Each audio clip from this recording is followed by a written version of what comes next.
Welcome back. Thank you for staying with us. And Good Morning Kenya gets to continue right about now. I will be introducing you to our woman at the forefront. Her name is Dr.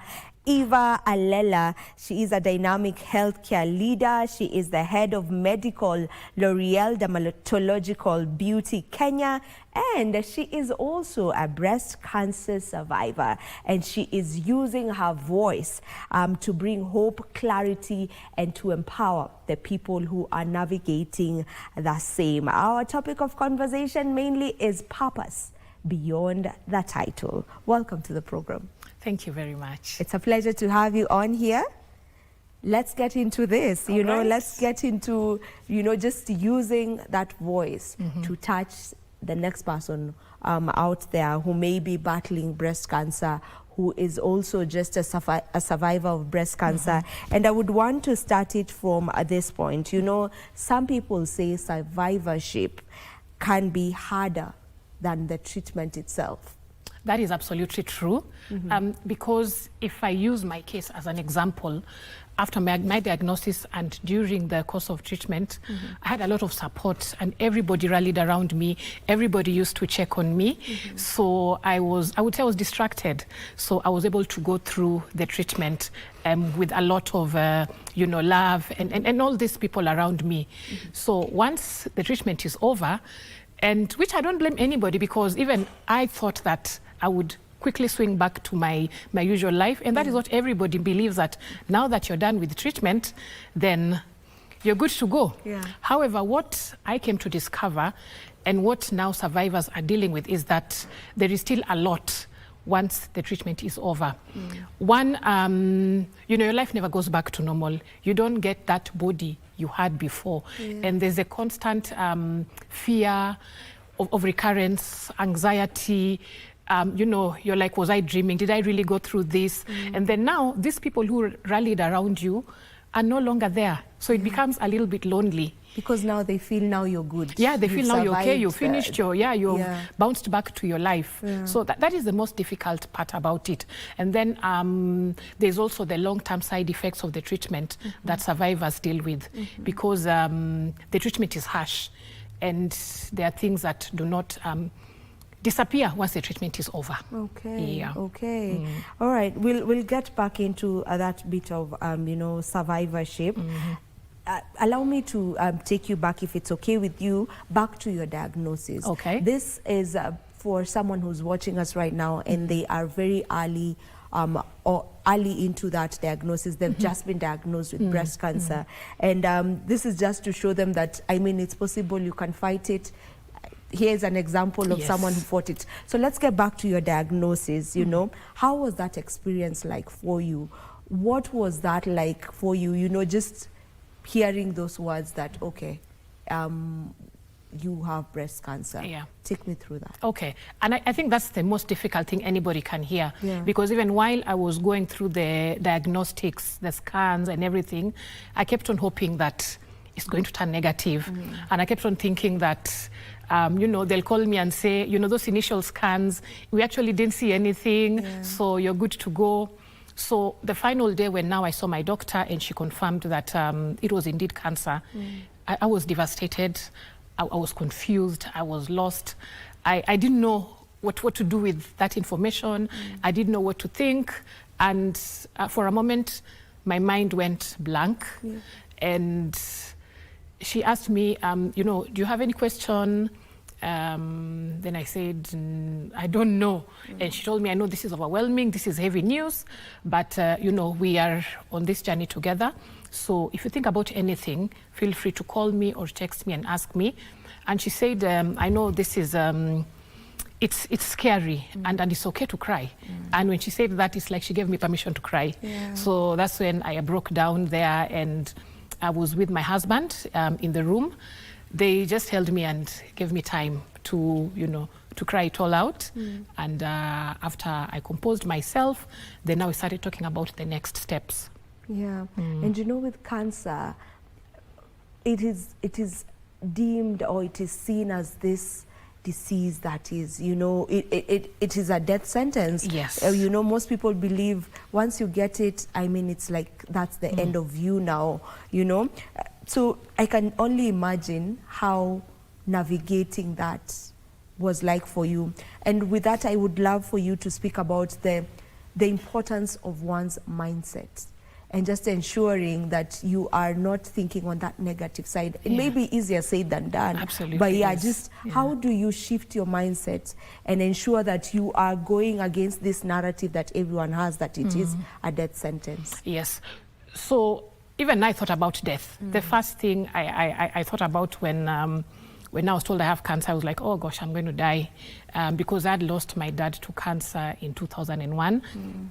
And I think by that time, I didn't know many people who had gone through cancer and survived. I think just because the ones close to me had passed on.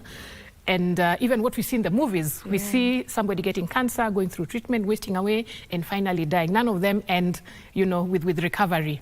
So I thought that was a path that I would follow as well. So I think talking about the mindset, I had the will to live because I was thinking, my child, I was like, I don't want to die and leave my mom, you know, all these sort of things. I'm like, I love this life so much. How will the people who love me live without me? I mean, it was like, I have to live. And I think that the will to live is really what drove me to fighting this and to having this positive attitude. And also, I had amazing doctors, and they would always, part of the consultation was not just medical management. They would also check on my heart and check on my mind and check on my mental state. So they were also very encouraging. And so that really helped me go through it. And just the fact that I wanted to be an example or a testimony to others that someone can actually fight this and come out victorious. Yeah. What is that one thing that you would say you were not prepared for, you know, after, you know, beginning now that journey of the treatment journey? What were you not prepared for that maybe someone else may pick and now, you know, it may help them? It may sound vain for now, but I think losing my hair. Oh, yeah. Yeah. I knew that people going through cancer lose their hair, but I didn't know what impact it would have on me. When I think back, when I lost my hair and I looked at myself in the mirror, that was a few weeks into my treatment, into the chemotherapy. That's when it hit me like, you have cancer. I think I hadn't seen my face looking like a sick person's face, if I may put it that way. So I knew that I was going to lose my hair, but I didn't know how badly or how heavy it would be on me. I know that's all in the past, it's grown back, and I know many people tell others that it's just hair, it will grow back, but it's just not hair. And especially when you lose it not out of your free will or because of fashion or because it's what I want to do. So that may seem like something small, but it really hit me hard. Yeah, because I can imagine, I mean, as much as, yes, it's maybe just hair, but it is my hair that I was not planning on losing. You know, I was not planning, it wasn't out of my free will to decide I want to shave my hair, I want to look different. No. And just to add, the eyebrows also go, the eyelashes also go. So it's not just the hair on the head. So you can just try to picture your face without all that. The lashes, the eyebrows. Wow, okay. Yeah, that must be a lot. So maybe what would you say helped you get through the toughest days? What helped me get through the toughest days was my support system. I'm privileged to, I'm very close to my siblings, and my husband also held my hand throughout. I always had someone to go with me to the hospital for my chemo tests, for my tests. So every time I was never alone, and there were always people around me. I had friends coming over. Some would shop and come, and my friends go to the market and come and we sit while we are, you know, doing the vegetables, and they'd pack everything for me. Some would come and cook for me. So what helped me get through was a support system, which I believe is a very, very integral part of going through cancer or any chronic illness for that matter. Yeah. That support, that community. Yes, the community around. Yeah, whereby you know I'm not alone. Yeah, absolutely. Yes, nobody needs to go through this alone. It's not easy. Yeah, so maybe this is a call to anyone around someone who is battling, you know, cancer or any kind of chronic disease. Yes. That you just make a point of being there. It's difficult because, you know, sometimes you don't know what to tell someone. Even I right now sometimes would struggle how to comfort or to be there for someone because you don't know what to do for them. And so sometimes we encourage that, ask them, what can I do for you? How can I be of help to you? Can I go to the market for you? Can I, you know, if it's the kids, can I take them out so that you can have an afternoon nap? I mean, just be there. And I think another thing that we need to, that I have come to learn, is that sometimes we say things from a good place, which don't resonate well with the individual who is going through any chronic illness or cancer for that matter. And the most common one is, you know, be strong. You are so strong. It's... Don't say that. Like, don't say that. Yeah, because I didn't choose this. I am strong because I choose to be strong and to deal with something. But this is something that was just... I don't have an option. And I'd rather not be strong to fight cancer. Let me be strong to go to the gym and lift weights. And I think that's very important to just put out there because, as you said, it comes from a good place, you know, for someone who hasn't gone through that, for someone who hasn't battled any chronic telling somebody disease. it is well. It shall be well. Okay. You don't know how I'm feeling. You've never battled. Even I sometimes don't know what I'm feeling. So maybe these are terms that we should just avoid using. Yes. So for someone who is, you know, has a relative or a friend who is battling breast cancer or any kind of chronic disease, like, how do I navigate? For me now, as the person who's support for the person who's ailing, how do I navigate? How do I show up in a way that you feel warm and you feel, okay, this feels good? How should I show up? I think the first thing is to ask them how they're feeling and how can I help you? Is there anything I can do for you? Sometimes even just sitting there next to them and watching a movie, holding their hand. Sometimes there is a lot of love and support, even in silence. Just being there next to them, holding them when they cry, or just saying, you know, I'm here for you. If you need me, if you need anything, I am here for you. So avail yourself, present yourself, and offer your help. That will do. That will do. And this is even to survivors or patients. Sometimes we also feel like we are a burden. I don't want to bother people. I mean, you are going through a lot. Don't be shy. You can't carry all this alone. So we are encouraged also to ask for help, to give ourselves grace. Okay. How long did your treatment take? My treatment took about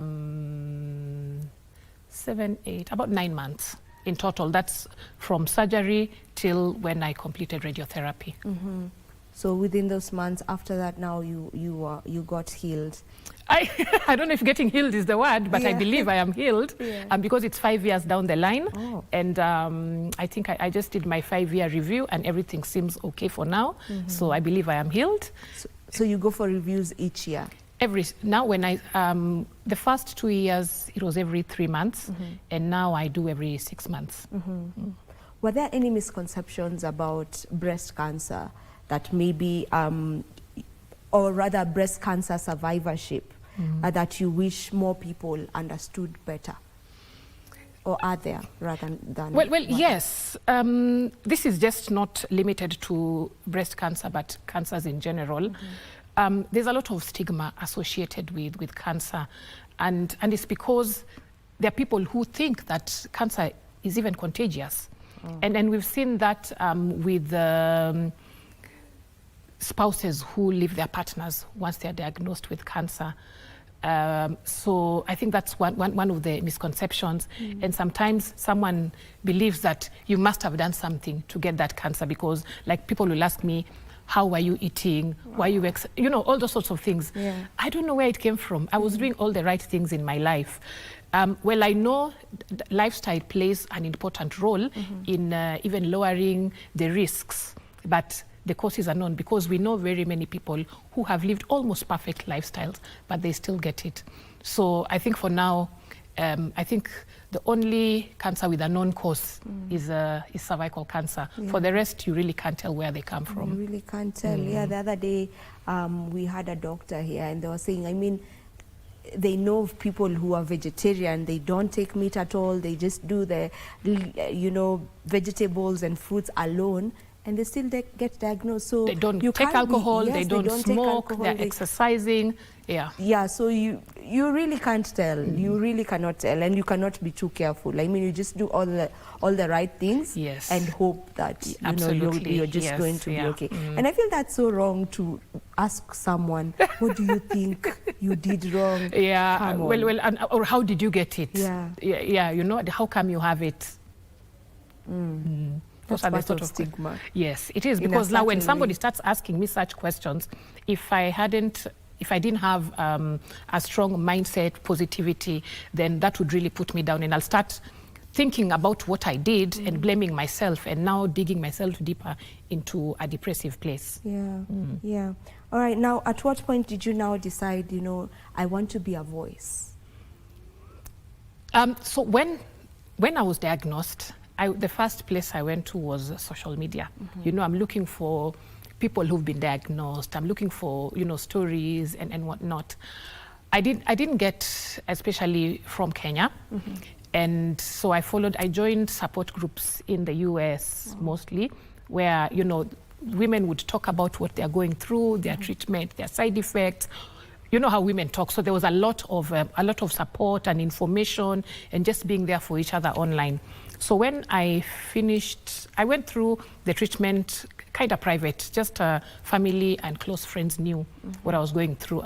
So when the day I finished chemo, I did a post on Facebook and said, last day of chemo, and people were shocked. They're like, oh my goodness, you mean this has been going on for the last several months? We've just been bantering here on social media, and we didn't know you were going through this. You were so strong.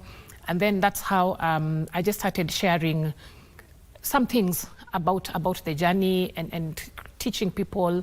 Then I started a campaign called Feel Them on the First, which I stole from the survivors in the US. So every first or second day of the month, do a social media post reminding women to do their self-breast examinations.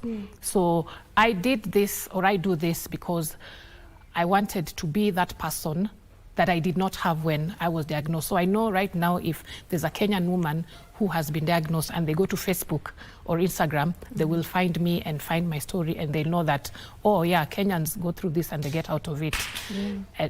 Yeah. What does that do? Just that support of, you know, people who have gone through the same thing, or people who are in the same journey with you. You know, the fact that you went online and you didn't find a community that exists in the country online, you know, you had to join a community that is not from within. Yes. Just what does that do, and what would you say it did to you, just having that community, though online, but it's still your community, it's a support group?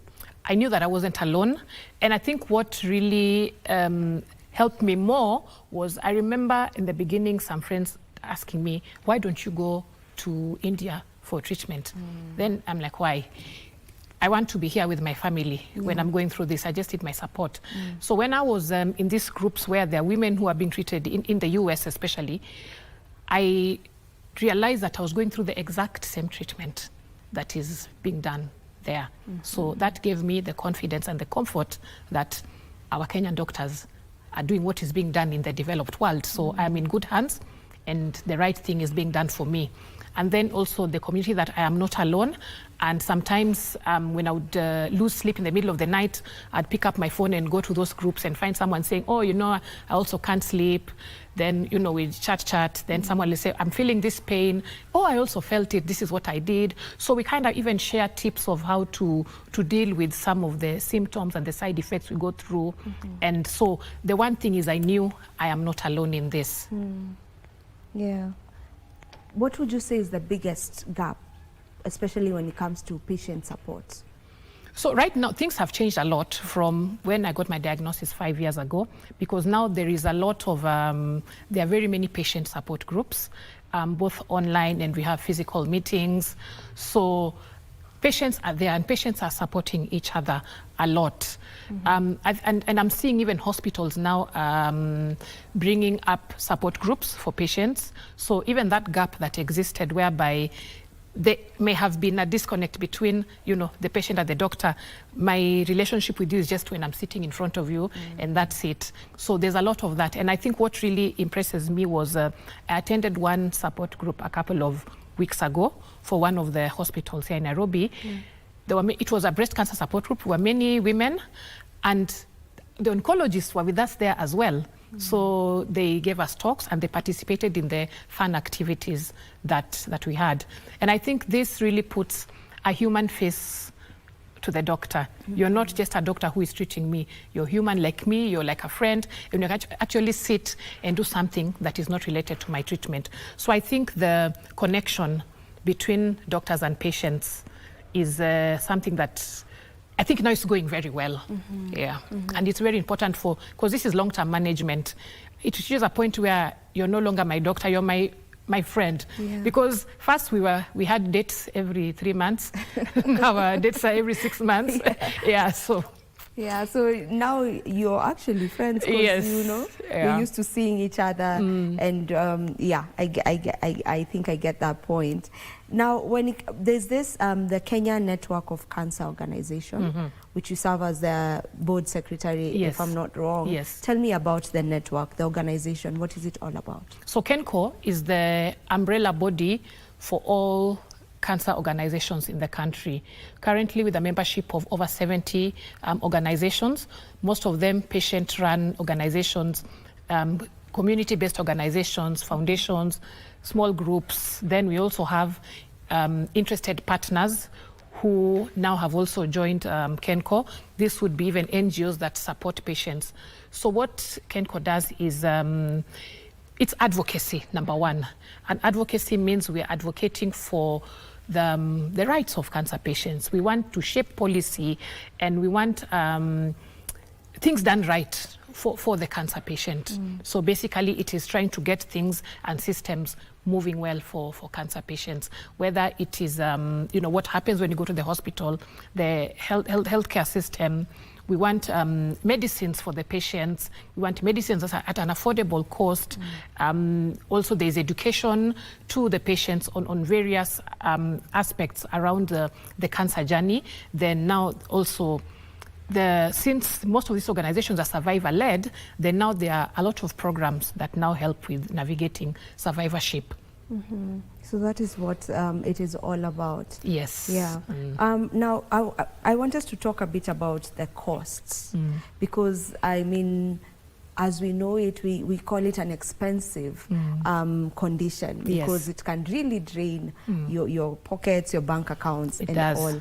So let's get to that bit of this condition.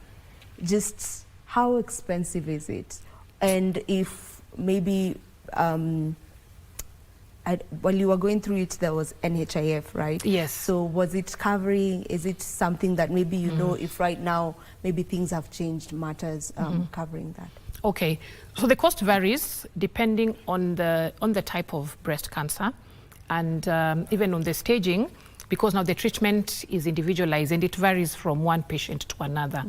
So for, let me say, cancer that has been caught early, it's usually easier or not as heavy to manage. And that is why we always advocate for early detection and continuous screening, because there are cases where the patient may not need to have chemotherapy. And chemotherapy is actually it's quite an expensive bit of it because there are various cycles and some of the drugs are expensive. So earlier, cancer caught earlier may just be surgery and radiotherapy. Then depending on now other factors, it may go as high as, so also depends on the hospital. In the private hospitals, it can go to as far as, as high as ever. Because right now, I even spoke to a patient yesterday who said that she's on a treatment that is 300K per month, and she has to be on it for 18 months. Wow. I mean, which regular person has that money? It's not sustainable. Yes. So it's crazy. Now, when it comes to NHIF, when I had my treatment, NHIF covered for the bed charges only because I was treated in a private hospital. So out of the total surgery, they only paid the 2,400 per night for 3 nights out of about 800K. And then for chemotherapy, I had 8 cycles. They covered about 15,000 per cycle, up to 6 cycles. So cycle 7 and 8, they did not cover. Then for radiotherapy, the total cost was 300 and something thousand, and they covered about 30 something, about 10% of that cost. So they cover more in public hospitals, and in there's a way hospitals are tiered. So the lower tiered hospitals, they would also cover more in like faith-based organizations. I mean, faith-based hospitals, the ones that are not as high cost as the bigger private hospitals, they would cover more there. So yes, the National Fund would chip in. Things have, however, changed. I think with the new Universal Health Authority, SHA, and I believe that these are teething problems, but although the teething has gone a little bit too long, we have still a lot of issues with patients not getting adequate cover or getting denied treatment for one reason or the other, systems not working. So we have been, KENCO has been engaging. We have had engagements with the health committee, the parliamentary health committee. There was a protest that had them go to SHA offices, to Parliament and to Treasury, just so that the package can be improved, to release the financial burden for the cancer patient, because there's still the emotional, the mental, the physical and all that. So at least let's just try and make one better, then we can deal with the others. So this is something that is still in the works? Yes, just it's in the works. Trying to get a better package of it, something that the KENCO is working on. Yes, advocating to the authorities that be to make the right decisions for cancer patients. Okay, all right. Do you feel we still have a long way to go in matters, just spreading more awareness? I think we do. And why I say so is because there are still many patients who choose to go through this alone because of fear of all sorts of things, stigma, fear of the unknown, and not even understanding the condition as well. So if we understood cancer better and we knew exactly what we need to do for treatment, for management, and for support, then it would be better for the patients, because me as the patient and the people around me would be better placed to manage everything that comes with it. So I know right now we have very, very many patient advocates, survivors in Kenya who are now very vocal, which is amazing, because like I told you, this is what I didn't find back then. And they speak at events, we do corporate talks, just to create awareness anywhere and everywhere, just so that people know that it's not a death sentence. Here I am, I went through it, and I'm here speaking to you, inspiring, spreading hope, and just telling you that it is bad, but it's not, it doesn't have to be that bad. And I can imagine just what that would do, even for someone who's maybe undergoing chemo and they're just starting to lose their hair, or they've just lost all their hair, and now they get to see you saying the same thing, you lost your hair, but they can see you've grown your hair back and you have this beautiful sister locks on. Thank you. So it's hope. It's hope, it's hope. I remember visiting a friend who was going through chemo, and I had an afro at the time, and she told me, "You didn't lose your hair?" I told her, "This is new hair," and I even showed her, a photo when I had lost my hair, and she was like, "Oh my gosh, so you mean my hair will grow back?" I told her, "Yes, bigger and better."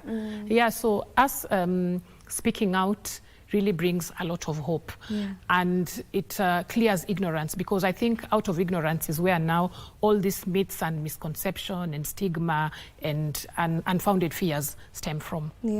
What does hope look like altogether? Hope is a better day tomorrow for me, yes.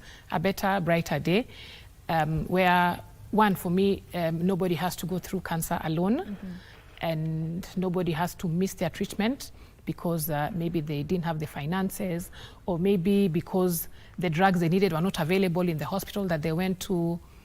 Yeah. So you advocate for survivorship, you advocate for dignity, you advocate for renewed life. You know, when you talk about like a renewed life, yes, what are you looking at? It's one is you've gotten a second chance to life, and you value life even more because you're like, I almost lost this life. So you are more passionate about life. You love more fiercely. You do things, from the inside of your heart, because you're like, I have to do it right, because I don't know if I'm going to have the chance to do it tomorrow. And renewed life also means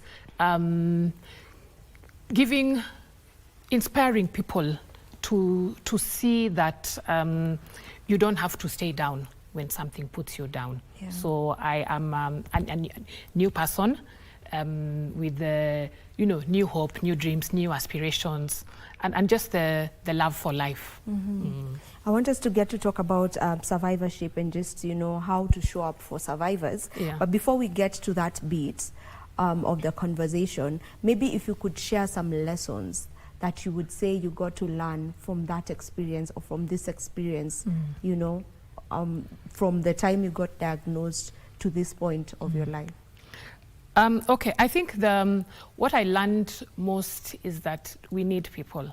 Sometimes we may think that we don't need people. You have everything going for you. You've got the finances, you've got the good life, but I think people are an integral part of our well-being. And you'll never know it until you find yourself in that place where you're feeling alone, you are feeling lost, you're feeling hopeless. So we really need people, and we also need to show up for others. And another thing I learned is that sometimes it's difficult to show up for people, no matter how much you want to show up for them, because there are these people who may want to come and see you, but like you said, they don't know what to come and tell you. They don't know what to come and do with you. So what I've learned is, let's give ourselves grace, and let's give other people grace as well. All right, let's finish off with the survivors now. How do I show up for a survivor? How does survivors support look like? So survivor support looks like, one, acknowledging that they are going through something, that it didn't end when they finished treatment. And a survivor is going through mental stress, emotional stress, and sometimes even physical stress because of the toll that the treatment had on them. So I think grace is huge. Let's just give them grace, let's listen to them, and let's give them opportunities where they wish to use their stories, they wish to speak. Let's listen to them. And also not dismiss and say, you were treated, it was 10 years ago. What do you mean? Some of these things are lifelong once you have gone through it. All right. Thank you so much for joining us. Thank you for sharing your story. Thank you for being the light, in the ladies who may be battling the same, who are right now feeling like they're facing the darkness. Thank you for being that hope for them. You are truly our woman at the forefront. It was a pleasure hosting you.